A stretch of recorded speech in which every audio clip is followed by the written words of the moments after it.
Hai, ketemu lagi dengan saya Dr. Rusdi. Untuk Bapak Ibu yang mungkin baru mengenal saya adalah dokter yang konsentrasinya di manajemen rumah sakit.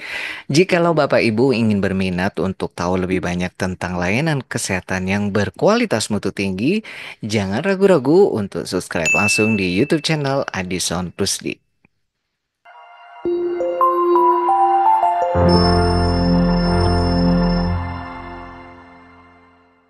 Ya, di kesempatan kali ini mungkin saya tidak akan membahas materi yang berat-berat ya. Jadi lebih kepada saya itu mau ngucapin terima kasih banyak karena sampai dengan hari ini, tepatnya setelah 2 bulan, kurang lebih 2 bulan ya, belakangan saya membuat konten YouTube, jumlah subscriber di YouTube channel Adison Rusdi menyentuh angka 700.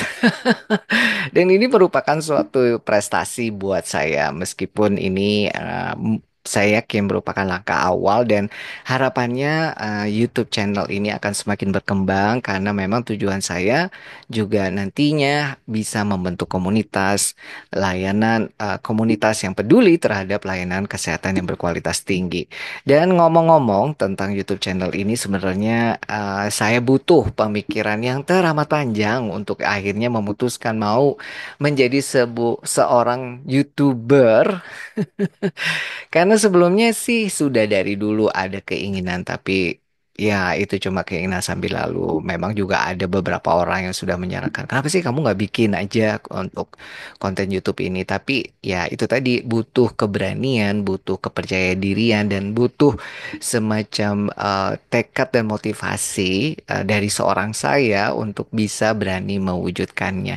Hingga akhirnya kurang lebih di 2 bulan yang lalu, tepatnya di bulan Februari, entah gimana ya, mungkin aku kesambet sesuatu, sehingga akhirnya aku memutuskan untuk mencoba membuat satu buah video ya di awal, yaitu tentang istilahnya komplain ya, tentang handling komplain. Kebetulan selama pengalaman saya dan karir saya di dunia perumah sakitan itu adalah salah satu bagian daripada tugas yang biasanya saya lakukan berkaitan dengan pelayanan di rumah sakit.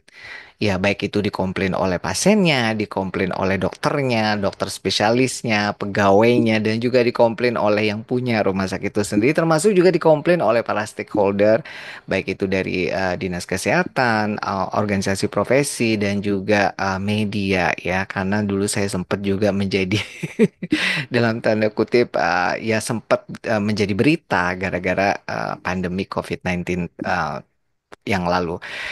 Nah, sejak 2 bulan yang lalu, akhirnya saya memutuskan setelah saya mempertimbangkan kurang lebih hampir 3 tahun belakangan ini saya melakukan namanya webinar ya, webinar yang mana webinar ini adalah tujuannya memberikan edukasi yang awalnya itu sekedar coba mencoba ya. Jadi karena saya ini penasaran ya, kira-kira ada nggak ya yang mau dengerin saya. Jadi saya mencoba memberikan sesuatu sesuai dengan keilmuan saya, yang mana itu diawali oleh kisah sedihnya teman saya sendiri berkaitan dengan layanan kesehatan di suatu fasilitas kesehatan. Jadi waktu itu saya sempat nelpon dia, terus kok ada yang beda dengan suaranya, dan ternyata dia mengalami dalam tanda kutip ketidakpuasan akan layanan kesehatan, dan gara-gara itu akhirnya saya mencoba untuk membuatnya dalam sebuah materi yang kemudian saya coba gratiskan gitu ya. Karena kan ya siapa saya gitu ya. Kemudian juga ya mungkin belum tentu ini layak untuk istilahnya dijual cerita materi dari teman saya tersebut. Nah, untuk mewujudkan materi itu, saya tentu saja bukan hanya sekedar dari ceritanya teman ya. Jadi saya baca-baca literatur, kemudian berpikir panjang ke akan sana sini supaya untuk meyakinkan bahwa saya itu memang benar-benar maunya itu yang mengalir bercerita ya. Karena saya ini kan sudah bertemu dengan berbagai macam tipe guru, dosen ya.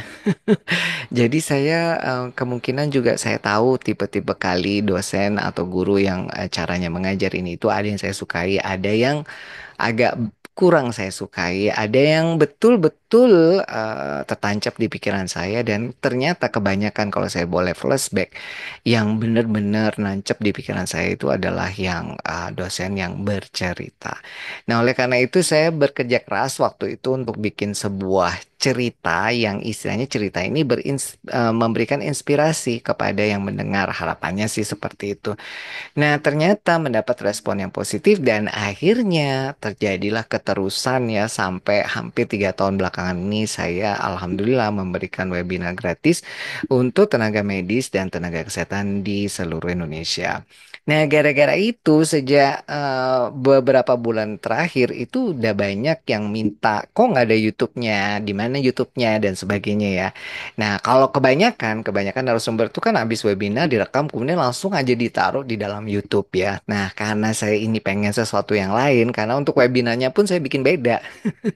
Jadi saya mencoba untuk lebih mengemasnya dengan baik. Jadi awalnya gimana ya supaya YouTube ini juga bukan sekedar rekaman webinar kemudian diupload. Tapi bagaimana YouTube ini juga bisa dikonsumsi oleh mereka-mereka yang nggak sempat ikut webinar atau nggak tahu saya atau mungkin juga sebelumnya nggak tertarik tentang masalah layanan kesehatan yang berkualitas tinggi. Makanya jadi ya saya coba dengan kemas dengan cara sebisa saya yang menurut saya itu lebih menarik dari sekedar dari webinar.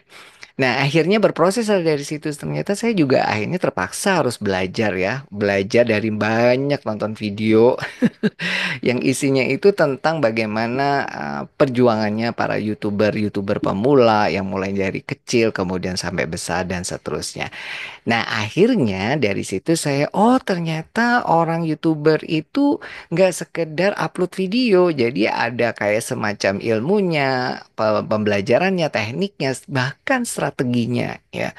Nah, dari situlah saya juga akhirnya terpaksa belajar dan sampai di titik poin ini, saya alhamdulillah bisa cukup berbangga bahwa ternyata ya baru kali ini saya merasa bahwa ada loh yang akhirnya mau mendengarkan konten yang saya buat ya dan hari ini menyentuh di angka 700 subscriber which is ini sangat-sangat luar biasa dan harapannya bisa terus berkembang.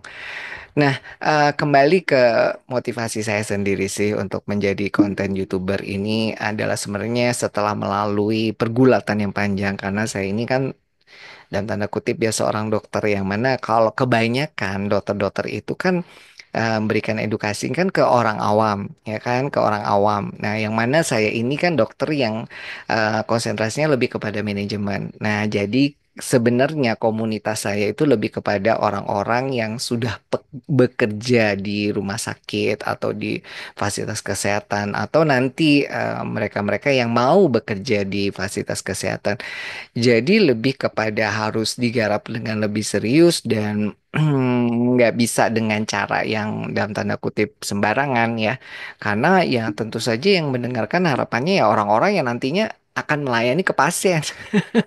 Nah, jadi ya ada pergulatan gitu ya. Jadi karena mampu nggak, layak nggak gitu ya. Sementara saya sendiri ini juga tentu saja masih banyak yang belum diketahui. Jadi pengalamannya juga belum banyak ya. Tapi akhirnya ya dengan modal tekad dan modal mencoba untuk menjernihkan niatnya.